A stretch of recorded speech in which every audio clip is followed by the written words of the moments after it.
بسم الله الرحمن الرحيم تبارك الذي بيده الملك وهو على كل شيء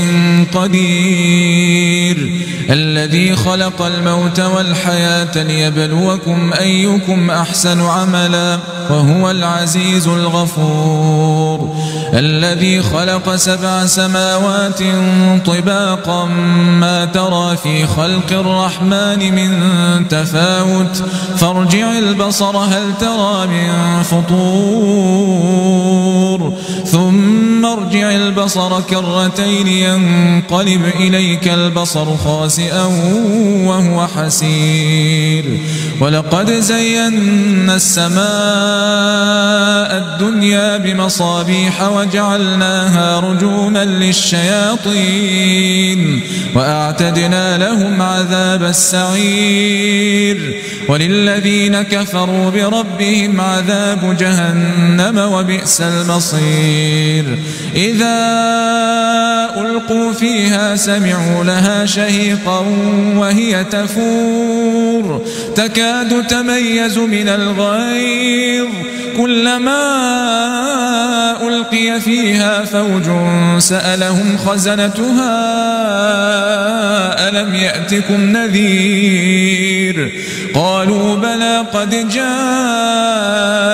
نذير فكذبنا وقلنا ما نزل الله من شيء إن أنتم إلا في ضلال كبير وقالوا لو كنا نسمع أو نعقل ما كنا في أصحاب السعير فاعترفوا بذنبهم فسحقا لأصحاب السعير إن الذين يخشون ربهم بالغيب لهم مغفرة وأجر كبير وأسروا قولكم أو اجهروا به إنه عليم بذات الصدور ألا يعلم من خلق وهو اللطيف الخبير هو الذي جعل لكم الأرض ذلولا فامشوا في مناكبها وكلوا من رزقه وإليه النشور أأمنتم من في السماء أن يخسف بكم الأرض فإذا هي تمور أم أمنتم من في السماء أن يرسل عليكم حاصبا فستعلمون كيف نذير ولقد كذب الذين من قبلهم فكيف كان نكير أولم يروا إلى الطير فوقهم صافات ويقبضن ما يمسكهن إلا الرحمن إنه بكل شيء بصير أمن هذا الذي هو جند لكم ينصركم من دون الرحمن إن الكافرون إلا في غرور أمن هذا الذي يرزقكم إن أمسك رزقه بل لجوا في عتو ونفور أفمن يمشي مكبا على وجهه أهدى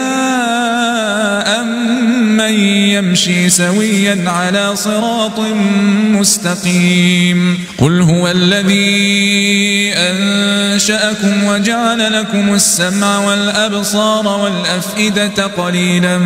ما تشكرون قل هو الذي ذرأكم في الأرض وإليه تحشرون ويقولون متى هذا الوعد إن كنتم صادقين قل إنما العلم عند الله وإنما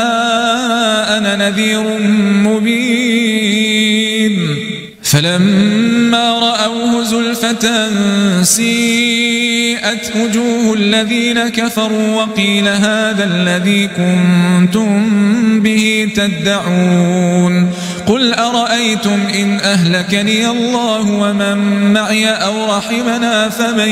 يجير الكافرين من عذاب أليم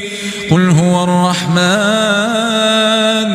قل هو الرحمن آمنا به وعليه توكلنا فستعلمون من هو في ضلال مبين قل أرأيتم إن أصبح ماؤكم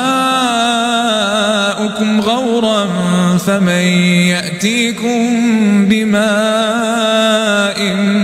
معين